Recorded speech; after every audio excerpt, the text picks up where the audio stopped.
Glad to be here. But ఎక్కడి నుంచి ఎలా తీసుకెళ్ళాలో నాకు తెలీదు. Think you won't have an interaction, right? That's it, అంతేనా? Okay, ya, will start. అన్న ట్రైలర్ చూసాము, సూపర్ ఉంది.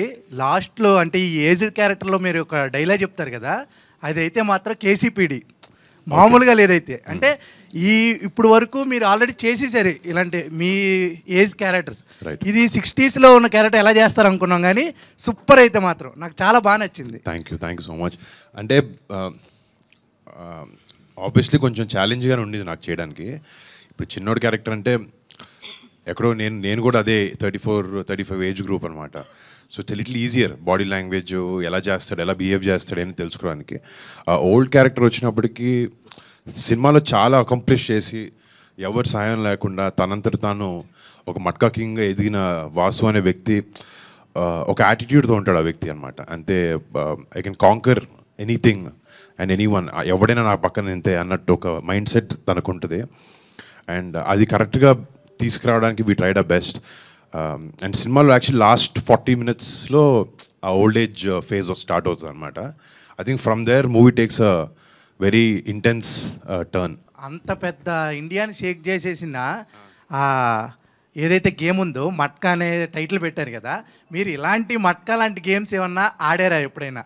ఒకవేళ ఆడి చిరంజీవి గారికి కానీ నాగబాబు గారికి కానీ దొరికాం కాలేజ్లో ఒకసారి ఏదో చేసి ఏదో పని అట్లాంటిది ఒకటి.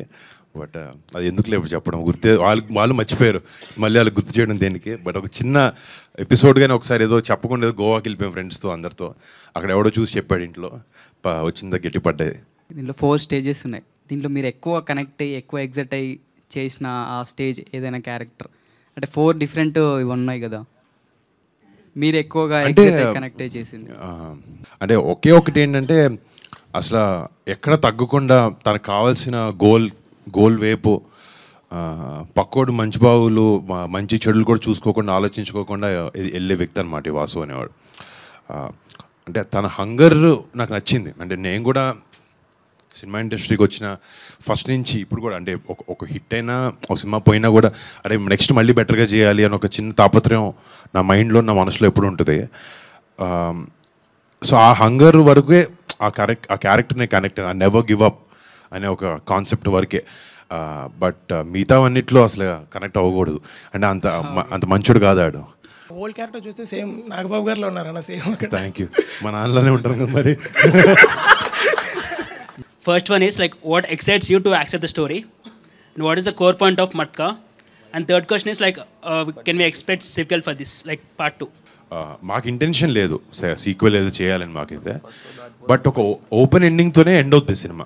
అండ్ ఓపెన్ ఎండింగ్ పెట్టాలనుకున్న క్యారెక్టర్ ఓపెనింగ్ వరకే. మెయిన్ సినిమాలో ఏదైతే ప్లాట్స్ ఓపెన్ చేస్తామో అవన్నీ ఎండ్ చేస్తాం సినిమాతో.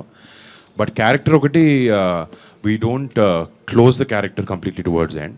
సో ఓపెన్గానే పెట్టాం. ఇట్స్ ఆల్వేస్ స్కోప్, బట్ మాకు ఎప్పుడు ఇంటెన్షన్ ఐడియా లేదు. So maybe mostly not. అంటే tomorrow sometimes character based cinema కాబట్టి ఇది ఇందాక చెప్పినట్టు మీరు ఒక పాకిస్తాన్ నుంచి ఒక రెఫ్యూజీగా బాంబేకి వచ్చి 1960-70s ఒక డాన్ కింద పనిచేస్తూ మట్కా అని ఒక ఆర్ట్ని మొదలుపెట్టి దేశం మొత్తాన్ని అలకొల్లం చేశారు తను. సో అంటే ఏదో ఒక ఇన్స్పిరేషన్ ఉండాలి కదా మనకి క్యారెక్టర్ చేయడానికి కానీ రాయడానికి కానీ కథ రాయడానికి. అలాంటి టైంలో ఆయన దగ్గర ఎంత డబ్బులు ఉండేవంటే ఒక టైంలో ఇండియన్ గవర్నమెంట్కి మట్కాని లీగల్ చేస్తే ఇండియాకు అప్పు తీర్చేస్తా అన్న ఒక క్యాండిడేట్. ఇప్పుడు ఒక క్రేజీ ఫెలో తప్ప మామూలు ఆ మాట అండు. డబ్బు ఉండొచ్చు చాలామంది దగ్గర, బట్ తన థాట్ ప్రాసెస్ అలా ఉండేది. మాకు ఇవన్నీ నచ్చినాయి. సో రియల్ లైఫ్లో తన్ని బయోపిక్ తీస్తే మళ్ళీ కొంచెం బ్లాండ్గా ఉంటుంది. లేదు, will take the real episodes and incidents and దాని ఒక కథ చేసి మనకు తెలుగు సినిమా చేస్తే మాకు ఉద్దేశం కూడా ఫస్ట్ నుంచి మంచి తెలుగు సినిమా చేయాలనే. సో ఆ బాంబేని అన్నింటినీ తీసుకొచ్చి మేము వైజాగ్ పెట్టడం, ప్లస్ వైజాగ్లో back in the 70s, 60s ఒక డిఫరెంట్ కైండ్ ఆఫ్ కల్చర్ ఉండేది వైజాగ్లో. మనకంటే నైట్ క్లబ్స్ అన్నీ హైదరాబాద్లో పబ్బులు అన్నీ ఉండేవి, కానీ 2010-2008 టైంలోనే ప్రాపర్ నైట్ క్లబ్స్ అన్నీ స్టార్ట్ అయ్యేవి ఇక్కడ. బట్ వైజాగ్లో in the 60s and 70s క్యాబ్రేస్ కానీ డాన్స్ క్లబ్స్ కానీ ఈ కల్చర్ ఎక్కువ ఉండేది. ఆంగ్లో ఇండియన్స్ ఉండడం కానీ నేవీ బెల్ట్ ఉండడం వల్ల అండ్ లాట్ ఆఫ్ ఎక్కడైనా పోర్ట్ ఎక్కడుందో అక్కడ క్రైమ్ ఎక్కువ ఉంటుందంట. అంటే అప్పుడు చాలా ఆర్గనైజ్డ్ క్రైమ్ అంతా జరుగుతూ ఉండేదంట అక్కడ. సో ఈ వరల్డ్ అంతా కొంచెం న్యూగా ఉంది. మనం పీరియడ్ డ్రామా అంటే మనం విలేజ్ డ్రామాకి యూజువలీ అనుకుంటాం. సో ఎక్కడో we thought this is a very unique thing, చాలా కొత్తగా ఉంటుంది విజువల్లీ కూడా జనాలకి అనే ఉద్దేశంతో ఐ డిడ్ దిస్ ఫిల్మ్. నా పేరు కూడా వరుణ్ కొనేదలా. అవునా? నిజంగానా? అవునన్నా, నిజంగానే. From Nellore. Okay okay, thank. పెళ్లి తర్వాత సక్సెస్ వస్తుంటారు. So do you believe that? Time బాగుంటే వస్తుంది అంతే. పెళ్ళికి దానికి సంబంధం లేదు. But I don't believe in that. But అంటే love has been there my life from 8 years. So ఆ లవ్ అనేది ఎప్పటి నుంచో ఉంది. బట్ నథింగ్, మీరే చెప్పాలి. అవుట్ దాట్ నీకు పెళ్ళైందా? అవ్వలేదన్నా. How is your life? Good. Okay అన్న. 30 వచ్చినప్పుడు అర్థం అవుతుంది మనకు కొన్ని కావాలి, ఒక బ్యాలెన్స్ కావాలనిపిస్తుంది. ఎంజాయ్ చేయాలి యాజ్ కుదిరినంత వరకు. నాకు ఒక కాన్స్టెంట్ ఉంటే బాగుంటుంది. నేను షూటింగ్కి వెళ్ళి ఎక్కడెక్కడ షూట్ చేసుకుని ఇంటికి వచ్చినప్పుడు నాకు మంచి ఫ్రెండ్స్ గ్యాంగ్ ఉన్నారు మన మీలా బాయ్స్, ఒక 10 మంది 12 మంది ఫస్ట్ క్లాస్ నుంచి మేము అందరం క్లాస్మేట్స్. సో ఈ రోజు వరకు నేను వాళ్ళతో తిరుగుతాను. ఇండస్ట్రీలో ఫ్రెండ్స్ వీళ్ళందరూ మా కుటుంబ సభ్యులు కొంతమంది తప్ప, ఒక ఫ్రెండ్గా అనిపించు నితిన్ తప్ప నాకు ఎవరు లేరు పెద్ద మంది ఫ్రెండ్స్. సో ఆ బాయ్స్తోనే చిన్నప్పటి నుంచి నేను తిరగడం ఉంటుంది. బట్ నీకు తెలుస్తుంది ఒక టైం వచ్చిన తర్వాత ఎవరు కావాలి ఏంటి అనేది. సక్సెస్ కాదు, నీ మైండ్ సెట్ మేబీ ఆ పీస్ నీకు వస్తే ఆటోమేటిక్గా సక్సెస్. ఇంట్లో మనం పీస్ఫుల్గా ఉన్నాం అనుకో, అన్నీ అన్ని అన్ని లైన్లో పడతాయి. ఓకే అన్న, thank you. Thank you. Hi అన్న. సో బేసిక్గా వైజాగ్ డ్రాప్ మీద వచ్చిన మూవీస్ లైక్ ఛత్రపతి కానీ ఇంకా కొన్ని మూవీస్ వచ్చినాయి, అవి అన్నీ ఒక ల్యాండ్ మార్క్ క్రియేట్ చేసినాయి. సో ఈ మూవీ కూడా ఏమైనా ల్యాండ్ మార్క్ క్రియేట్ చేసేటట్టు ఉందా? అంటే ఎట్లా ఏం ఎక్స్పెక్ట్ చేయొచ్చు? మన హైదరాబాద్ బయటికి వెళ్ళి కొన్ని సినిమాలకి ఎక్స్ప్లోర్ చేస్తే మనకి ల్యాండ్ జాగ్రఫీ కానీ look and feel of the film కూడా మారుతుంది. అవునవును. సో మాకు we required a film with the port and beach and sea and all of that. So ఆ ఉద్దేశంతోనే పిక్ చేశారు. అండ్ మేము కూడా ఏంటంటే అప్పుడులో వైజాగ్ని రీక్రియేట్ చేయడంలో చాలా ప్రయత్నించాం అనమాట. సో విజువలీ నాకు చెప్పినట్టు ఇప్పుడు పూర్ణ మార్కెట్ అని ఉండేది వైజాగ్లో పాత రోజుల్లో. కింగ్ ఎడ్వర్డ్ అని పిలిచేవారు. కింగ్ ఎడ్వర్డ్ మార్కెట్, కురుప్ప మార్కెట్ అని ఉండేది ఆ టైంలో. సో అదొక 8 acres ఆబ్వియస్లీ ఆ మార్కెట్ ఇప్పుడు లేదు కాబట్టి మేము ఆర్ఎఫ్సీలో దాన్ని రీక్రియేట్ చేయడం జరిగింది. ఒక 8 to 13 acres అనమాట. ఒక రియల్. సో జనరల్గా మనం జనాలు నమ్మించాలి, ఒక ఆ వరల్డ్లోకి ట్రాన్స్పోర్ట్ చేయాలన్న ఒక దాంతో తీసాం వైజాగ్ అని. వైజాగ్ వల్ల సినిమా ఆడదు కదా, నమ్మకం అన్నట్లు. నమ్మకం అంటే సినిమా బాగుంటే మ్యాటర్ అది. వైజాగ్ అయినా తనకైనా ఎక్కడైనా ఆడుతుంది సినిమా. ఆ సెంటిమెంటల్గా వస్తుంది వైజాగ్ డ్రాక్ మీద అట్లా. ఇందాక అన్నాడు కదా, నాకు ఆ సెంటిమెంట్స్ ఏం లేవు గురు నాకు అసలు. అది thank you so much. Multi starrer ఏమన్నా ఎక్స్పెక్ట్ చేయొచ్చా? అంటే ఇంతకుముందుకు F2, F3 అన్ని blockbuster. I believe that some stories, కొత్త స్టోరీలు చెప్పాలన్నప్పుడు 2 హీరోలు ఉంటారు, కొన్నిసార్లు 3 ఉంటారు, కొన్నిసార్లు వేరే పాత్ర ప్రామినెన్స్ తీసుకుంటుంది. కొన్ని డిఫరెంట్ స్టోరీ. ఎప్పుడు హీరో సెంట్రిక్ స్టోరీలు చెప్పాలంటే ఎక్కడో ఒకేలా ఉండే అవకాశం ఉంటుంది. బట్ దాంట్లో కూడా మనం డిఫరెంట్ ట్రై చేస్తూ ఉంటాం. But I'm always up for multi starrers or for a very strong character also. నేను ప్రొటాగనిస్టే అవ్వాలి అనేది చాలా మంచి క్యారెక్టర్ అయితే తప్ప ఆల్సో ఐ డూ ఇట్. నాకు అలాంటి అప్రిహెన్షన్స్ ఏం లేవు. ఎందుకంటే వెంకటేష్ గారితో చేసినప్పుడు నాకు అదే లెర్నింగ్ అనమాట. ఆయన అదే అన్నారు, script is greater than us Varun. Script, story, సినిమా మనకన్నా గొప్పదే, మనం అంత మైండ్లో పెట్టుకోదు. F2 షూటింగ్ చేసేటప్పుడు ఆయన అదే అన్నారు, I work with bunch of young guys, other guys, but మనం ఎక్కడో నేను ఈ యాక్టర్ని, నేనేంటి ఈ యాక్టర్ పక్కన ఈ డైలాగ్ చెప్తున్నాను, లేకపోతే అతనేంటి టేక్ ఓవర్ చేస్తున్నాను అనుకుంటే ఎప్పుడు సినిమా బయటికి రాదు, బాగుండదు కూడా. యూ షుడ్ ఎబుల్ టు అక్కడ ఈ క్యారెక్టర్ ఇలా చేస్తుంది, నీ క్యారెక్టర్ ఇలా బిహేవ్ చేస్తున్న మైండ్ సెట్తోనే నువ్వు సినిమాని చేయాలి. అప్పుడే సినిమా హిట్. అప్పుడు మేము అలా చేసిన సినిమానే F2. అందుకే దానికి అలాంటి కైండ్ ఆఫ్ రిసెప్షన్ వచ్చింది. ఇంకా కమింగ్ మూవీస్లో విలన్స్ ఏమన్నా ఎక్స్పెక్ట్ చేయొచ్చా? నెక్స్ట్ ఒక కామెడీ ఫిల్మ్ చేస్తున్నాను మెర్లపాక్ గాంధీతో, హారర్ కామెడీ లాంటిది అనమాట. అది నెక్స్ట్ మంత్ అండి. విలన్గా కాదు, అందులో కూడా కొంచెం ఇలాంటి షేడ్స్ ఉంటాయి. రాయలసీమ బ్యాక్డ్రాప్లో చేస్తున్నాను. Okay, thank you bro. Thank you so much. Advance congratulation. Thank you by. ఆ 4 పోస్టర్లో కంపేర్ చేస్తుంటే సేమ్ లాకెట్ ఉన్నది 4 క్యారెక్టర్స్కి. సో దానికి ఏమైనా సిగ్నిఫికెన్స్, ఐ మీన్ ఇంపార్టెన్స్? అది 1 పైస్ ఒక నా కాయిన్ అనమాట అప్పుడులో. There is a back story to that. వాడికి ఒక పెయిన్ఫుల్ పాస్ట్ నుంచి వాడు తీసుకొచ్చేది. సినిమాలో వాళ్ళ నాన్న వాడికి అది ఇస్తాడు. సో ఇంకోటి వాడికి డబ్బు అంటే చాలా ఇష్టం. అది సింబాలిక్గా మధ్యలో ఎన్ని గోల్డ్ చైన్లు వచ్చినా కూడా ఆ చైన్ మాత్రం కాన్స్టెంట్గా ఉంటుంది. లాస్ట్ అన్ని జనరేషన్స్ కరెక్ట్. Thank you. మన ఇప్పుడు మూవీలో 3 యాక్టర్స్ ఉన్నారు కదన్న. ఇప్పుడు లైక్ మీనాక్షి గారు, నోరా గారు, సలోని గారు, ముగ్గురితో మీ జర్నీ ఎలా ఉంది? అంటే మీకు మూవీలో అంటే జర్నీ ఎలా ఉంది ఆ ముగ్గురితో? జర్నీ అంటే బాగానే ఉంటుంది అందరితో. సినిమాల్లో షూటింగ్లో మీనాక్షి మనతోనే తను చాలా సీరియస్. తన సినిమా రోల్స్ ముందు హిట్ ఒకటి చేసింది తను. వేరే ఒక 2-3 సినిమా తను చూసినప్పుడు తను చాలా సీరియస్ పర్సన్ అట్లా అనుకున్నాను. But she's very funny and very friendly. And నోరాతో నేను లోఫర్లో అప్పుడు ఒక సాంగ్ చేశాను. సో నాకు తను అప్పటి నుంచి ఫ్రెండ్ అనమాట. తను అంటే సినిమాలో చెప్పాలి, ఆ సాంగ్ షూట్ చేస్తున్నప్పుడు పెద్ద సెట్ వేసాం. ఆ అమ్మాయి బ్లాక్ హీల్స్ లాంటివి వేసుకుంది, కానీ హీల్స్ కూడా ఇరగతీస్తుంది డాన్స్. దాని సిచ్యువేషన్ స్టేజ్ మీద దగ్గర పడి ఆమె కాలు లిగమెంట్ ఏర్ అయింది. బట్ లిగమెంట్ ఏర్ ఏంటంటే మనకి ఇమీడియట్గా తెలియదు, ఫ్రాక్చర్ అంటే స్వెల్ అయిపోద్ది. బట్ లేదమ్మా మీకు బ్రేక్ ఇస్తాం మీరు వెళ్ళండి అంటే కూడా అమ్మాయి లేదు అని చెప్పి అదే పెయిన్తో సాంగ్ ఫినిష్ చేసింది. రేపు పొద్దు మీరు సాంగ్ చూస్తే మీకు అసలు అమ్మాయి కాలు ఇరిగింది, అమ్మాయి పెయిన్లో ఉందని ఒక్క సెకండ్ కూడా తెలియదు. And she performed intense dance moves అనమాట దాంతో. I think hats off to our commitment for that. And yeah అన్న, ఇంకోటి మనకి ఇక్కడ కరెక్ట్ ఉంటేనే ఇక్కడ వరకు వచ్చాను అని అన్నారు కదా డైలాగ్లో. ఇంకోటి వద్దులే అన్న, ఇంకోటి వద్దులే. అయితే మాకు అంటే అలా కరెక్ట్ ఉండాలంటే ఏమైనా టిప్స్ ఏమైనా ఇస్తారా? అంటే అదే టిప్, కంట్రోల్లో ఉండాలి భయ్యా అన్నదే టిప్. అది వాడు కూడా లైఫ్లో ఏ వ్యక్తికైనా వయసెస్ అనేవి చాలా బ్యాడ్. మన గోల్ ఒకటి ఉంటుంది లైఫ్లో. ఇక్కడ నేను చూడాలనుకుంటున్నాను, నేను పలానా ఒక 50 ఏళ్ళు వచ్చినప్పటికీ నేను ఇలాంటి హీరో అవ్వాలనుకుంటున్నాను, లేకపోతే నేను ఇంత డబ్బులు సంపాదించాలనుకుంటున్నాను, మా ఫ్యామిలీకి ఇల్లు కట్టించాలనుకుంటున్నాను, మా చెల్లిని బాగా చూసుకోవాలనుకుంటున్నాను. ఇలాంటి ఒక్కొక్కరికి ఒక అంబిషన్ ఇవన్నీ ఉంటాయి. ఆ వెళ్ళే దూరంలో చాలా డిస్ట్రాక్షన్స్ ఉంటాయి మనకి లైఫ్లో.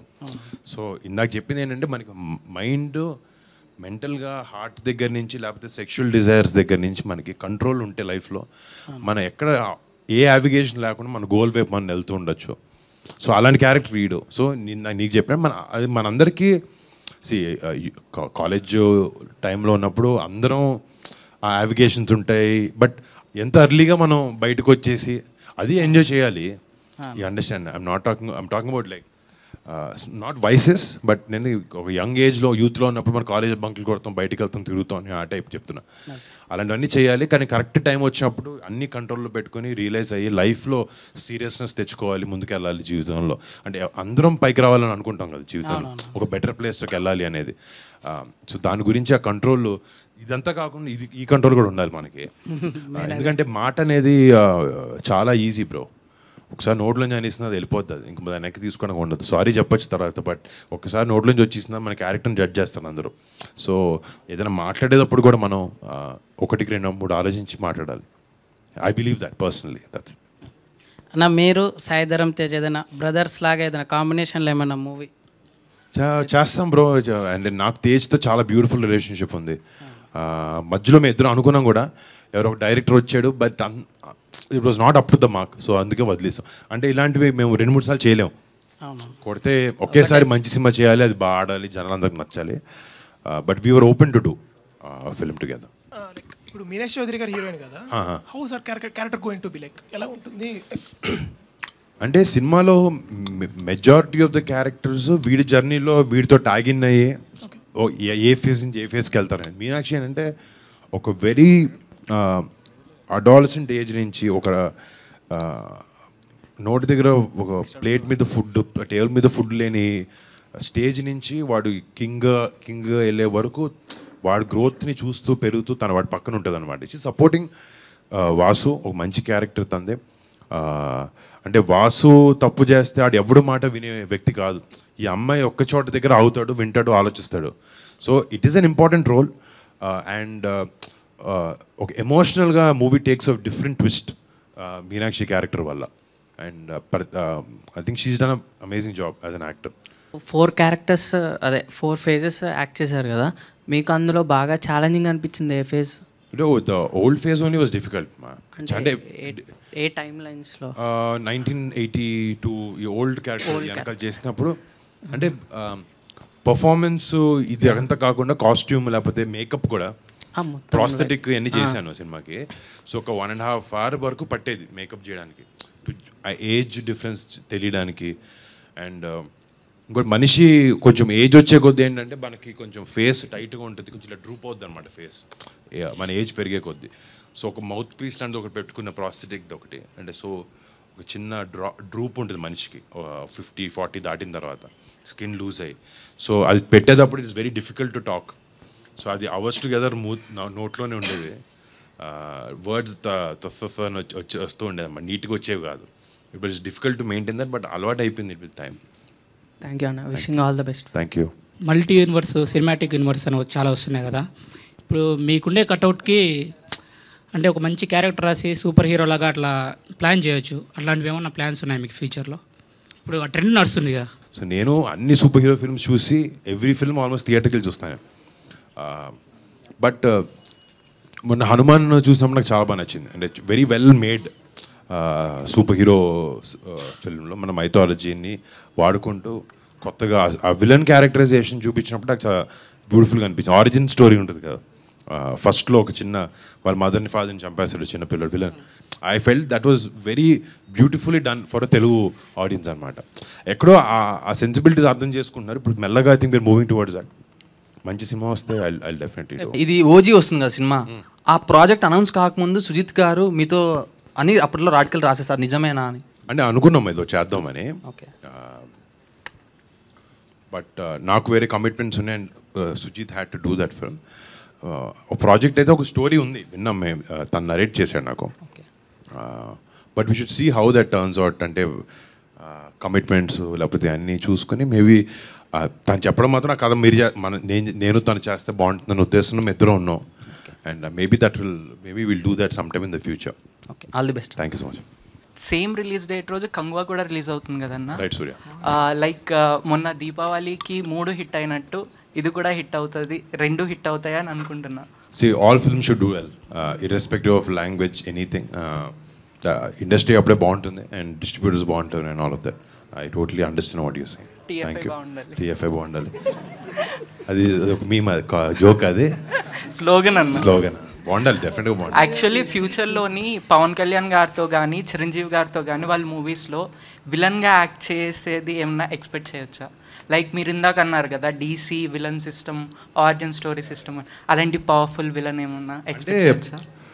అంత డీప్గా టచ్ చేసి చేయాలి దాన్ని, ఏదో సూపర్ఫిషియల్గా పైపైన చేస్తే వర్కౌట్ అవ్వదు. లైక్ ఫర్ ఎగ్జాంపుల్ నువ్వు చెప్పినట్టు ఒక విలన్ స్టాండ్ అలోన్ ఫిల్మ్ ఒకటి తీసి వాటి ఆరిజిన్ తీసి తర్వాత ఒక హీరో తీసి దాన్ని రెండు కలిపితే maybe it will be nice. అంటే చిరంజీవి గారితో కళ్యాణ్ గారితో ఏంటంటే ఒకటి, బికాజ్ యూర్ ఫ్యామిలీ రైట్, ఎంత మిమ్మల్ని కన్విన్స్ చేయాలని ట్రై చేసినా స్క్రీన్ మీదకి వచ్చినప్పటికీ ఇది అబ్బాయి బాబాయ్ అనే విషయం మీ అందరికి తెలుస్తుంది. ఎక్కడో మీరు స్క్రీన్లో సినిమా థియేటర్కి వచ్చిన తర్వాత క్యారెక్టర్స్లోకి ఇన్వెస్టెడ్ కాకుండా వీళ్ళు ఫ్యామిలీ మెంబర్సే అని ఒక థాట్ వచ్చింది అనుకోండి, ఎక్కడో మేము కష్టపడిన దానికి డైల్యూట్ అవ్వచ్చు. బట్ విలన్గా కాకపోయినా వేరే ఏదైనా క్యారెక్టర్ లాంటిది అని ఉంటే మేబీ ఐ విల్ డూ. మీరు చేసిన పీరియాడిక్ ఫిల్మ్స్లో కంచె, గద్దలకొండ గణేష్ అండ్ మట్కా, ఇందులో మీరు చేసిన ఏ రోల్ చూసినా ఇంకొకరు చేయలేరేమో అనే ఒక ఫీల్ వస్తుంది ఇప్పుడు. Then how do you always get that best look and best body language? హోంవర్కే బ్రో జనరల్గా. అంటే you should sit and try to understand. ఎవరూ చేయలేరు అనేది కాంప్లిమెంట్ నువ్వు నాకు ఇచ్చావు, so thanks. But see they are certain roles, అంటే మనకి బాగా బెస్ట్గా సూట్ అయినాయి కాబట్టి, అవి హిట్ అయినాయి కాబట్టి, నచ్చాయి కాబట్టి ఇంకెవరు చేయలేరని మనం అనుకోవచ్చు. But every actor can transform himself with enough efforts. ఎఫర్ట్తో, లేకపోతే బాడీ ట్రాన్స్ఫర్మేషన్ అంటే జిమ్కి వెళ్ళాలి, క్యారెక్టర్ ప్రకారంగా మారాలి, మేకప్ కానీ బాడీ లాంగ్వేజ్, అంటే స్క్రిప్ట్ని మైండ్కి ఎక్కించుకుంటే I think you can do. ఏదో మనం వచ్చాము షూటింగ్కి, డైలాగ్ వెళ్ళాము చేసామంటే కూడా సరిపోతాయి కొన్నిసార్లు. Some characters are that easy also, but certain క్యారెక్టర్స్కి ఎప్పుడైతే నీకు అవకాశం వచ్చినప్పుడు మాత్రం you have to try to give in your best. Because today మీరందరూ కూడా very smart, you can see and tell వీడు ఎఫర్ట్ పెట్టాడా, వీడు సరదాగా చేసేలేడా అనేది మీరు ఒక సెకండ్లో చెప్తారు. ఒక యాక్టర్గా నా జాబ్ ఏంటి అంటే, డైరెక్టర్ పేపర్ మీద ఒక కథ రాసుకొచ్చాడు, ఒక స్టోరీ, ఒక క్యారెక్టర్ నువ్వు చేయాలని వచ్చాడు. ఈ క్యారెక్టర్ని ఆయన మైండ్లో ఉన్నది బెటర్గా, ది బెస్ట్గా నేను ఎలా ప్రజెంట్ చేసుకోగలుగుతాను అనేదే మన ఎఫర్ట్. సో అదే వృత్తి ధర్మం ఉన్నది. సో ఆ ధర్మానికి నేను ఎంత కుదిరితే అంత బాగా చేయాలి, నా బెస్ట్ ఇవ్వాలి అన్న ఒక ప్రయత్నం కాన్స్టెంట్లీ. అండ్ నాకు జనరల్గా ఇంకోటి ఏంటంటే నాకు బయట వేరే విషయాలు అసలు నాలెడ్జ్ బాగా తక్కువ. సినిమా నా క్యారెక్టర్స్ ఇదే చేయాలి అనేదే నాకు ఎప్పుడు ఉంటుంది. Maybe because I'm always thinking about it and because I'm so passionate about films, I'm trying to do and give my best for every film. అలానే మీ మూవీస్ వైజ్గా చూసుకుంటే ప్రాపర్ ఆర్డర్లో ప్రతి మూవీకి మీరు చాలా ఇంప్రూవ్ అయినట్టే అండ్ చాలా ఇన్స్పైరింగ్ అనిపిస్తుంది యాక్చువల్గా. Thank you. అండ్ సాంగ్స్ కూడా నాకు చాలా బాగా ఇష్టం అన్నమాట ఎవ్రీ మూవీకి. సో పర్సనల్లీ ఇందులో కూడా సాంగ్స్ చాలా బాగుండాలని చెప్పేసి నేను ఎక్స్పెక్ట్ చేస్తాను. Thank you. అంటే ఈ సినిమాలో పాటలు స్పెషలీ మీకు ఫ్లో ఆఫ్ ద ఫిల్మ్లో చాలా బ్యూటిఫుల్గా ఉంటాయి. అంటే దే ఆర్ గుడ్ సాంగ్స్. సినిమాలో చూసినప్పుడు నీకు మెయిన్ ఇబ్బంది అనిపించదు పాట మనం ఆడియోలో కార్లో వినేటప్పుడు రేడియోలో వినేటప్పుడు విన్నప్పుడు బాగానే అనిపించవచ్చు, ఒక 5 నిమిషాలు పాట విని. సినిమాలో పాట ఇబ్బందిగా అనిపించవచ్చు ఫ్లో ఆఫ్ ద ఫిల్మ్లో స్క్రీన్ ప్లేతో. బట్ ఈ సినిమాకి వచ్చినప్పటికి no song is going to be a hiccup. ఫ్లోలో సినిమా ఫీల్ని సినిమా ఫ్లోని డిస్టర్బ్ చేయకుండా మిమ్మల్ని నెక్స్ట్కి సేల్ చేసేలానే ఉంటాయి పాటలు సినిమాలో. మేము పర్సనల్గా ఏదైనా మూవీ చూస్తే ఒక రోజంతా అదే ట్రాన్స్లో ఉంటాం. లైక్ గబ్బర్ సింగ్ చూసామనుకో, ఒక రోజంతా గబ్బర్ సింగ్ ట్రాన్స్లోనే ఉంటాం. సో అలాంటి ట్రాన్స్లోకి తీసుకెళ్లే సీన్స్ ఏమైనా మట్కాలో ఉన్నాయా? ఇంపాక్ట్ఫుల్గా ఉంటాయి. నువ్వు థియేటర్ బయటకు వచ్చి కూడా మా క్యారెక్టర్ ఇంట్లో ఉంది ఏంట్రా అని ఒక ఇంత సైకోలా ఉన్నాడు, లేకపోతే ఇంత హెడ్ స్ట్రాంగ్గా ఉన్నాడు అని ఒక ఇంపాక్ట్ క్రియేట్ చేయగలిగే క్యారెక్టర్. అంటే ఒక ఫిల్మ్ సక్సెస్ ఏంటంటే కొన్ని సినిమాలు థియేటర్లో ఎంజాయ్ చేసాను, నవ్వుకున్నాం, బయటకు వచ్చాం, మర్చిపోయాం, నెక్స్ట్ డేలో నువ్వు చెప్పినట్టు గబ్బర్ సింగ్ లాంటి ఫిల్మ్ అనుకో for example, that character and that attitude is so strong. బయటకు వచ్చిన తర్వాత కూడా నువ్వే గబ్బర్ సింగ్లో ఫీల్ అవుతావు బయటకు వచ్చి. సో ఆ ఇంపాక్ట్ క్రియేట్ చేసే ఛాన్స్ ఉన్న క్యారెక్టర్ ఇది. మా ఉద్దేశం కూడా అదే. ఇది క్యారెక్టర్ బయటకు వచ్చి కూడా ఈ క్యారెక్టర్ గురించి మాట్లాడుకునేలాగా డిజైన్ చేశారు. అదే యూఎస్పీ సినిమాకి, ఈ క్యారెక్టరైజేషన్ అనేది. ఐ హోప్ రేపొద్దున నువ్వు ఆ ట్రాన్స్లో ఉండాలని కోరుకుంటున్నా సినిమా వచ్చిన తర్వాత, నేను నచ్చాలని కూడా. సో మా మీమర్స్ అందరి కోసం మట్కా నుండి ఒక పవర్ఫుల్ డైలాగ్ చెప్తే. మీలాంటి మంచోళ్ళ వల్ల టైంకి వర్షాలు పడుతున్నాయి, పంటలు పండుతున్నాయి, కానీ అలాంటి చెడ్డోళ్ళ వల్ల 10 మంది కడుపులు నిండుతున్నాయి. Nature balance. Thank you very. అన్న లాస్ట్గా ఇప్పుడు మట్కా అనే గేమ్ ఏంటంటే ఓపెనింగ్ నెంబరు క్లోజింగ్ నెంబర్ అనేది ఉంటుంది కదా. ఓపెనింగ్ అంటే సినిమా చూడాలని చాలామంది ఫ్యాన్స్ వస్తారు కదా, వాళ్ళకి ఏం చెప్తారు అంటే ఓపెనింగ్ ఎలా మైండ్ సెట్తో రావాలి, ఎలా వస్తే మీకు ఎలా ఎక్కుద్ది అనే టైప్? అంటే ఒక ఇంటెన్స్ ఫిల్మ్ని అయితే మీరు ఎక్స్పెక్ట్ చేయొచ్చు దీంతో. మీరు కామెడీ కావాలంటే ఈ సినిమా కాదు. Okay, it's not a funny this thing. ఒక ఇంటెన్స్ గ్యాంగ్స్టర్ డ్రామా ఎక్స్పెక్ట్ చేసి ఒక డిఫరెంట్ రెట్రో వింటేజ్ సినిమాని మీకు ప్రజెంట్ చేయాలని ఉద్దేశంతో వచ్చాం. ఎక్స్పెక్ట్ దట్ అండ్ ఎక్స్పెక్ట్ ఏంటంటే డీటెయిల్డ్ డెప్త్ ఉన్న స్టోరీ టెల్లింగ్. ఒక సూపర్ఫిషియల్గా పైన జరిగేది ఉండదు. ఇంకోటి అంటే టుడే ఆడియన్స్ కూడా చాలా స్మార్ట్గా మారిపోయారు. ప్రతిదీ అట్టుపండు పోల్చి చెప్పాల్సిన అవసరం లేదు మీకు, ప్రతి సీన్ ప్రతిదీ. So lot of dialogues, lot of intentions from the characters are between the lines. అన్నీ అర్థమవుతాయి, జనాలను ఛాలెంజ్ చేసి జనాలు ఆలోచించే విధంగా ఉంటాయి డైలాగ్స్ అన్నీ కూడా సినిమాలో. I think it been intense nice gangster drama with good high moments in the film. Thank you అన్న, ఆల్ ది బెస్ట్ మా మెంబర్స్కి టైం ఇచ్చినందుకు. Thank you. క్వశ్చన్స్ బాగా చాలా మంది కానీ మీ అందరూ. Thank you so much. Lovely meeting you all.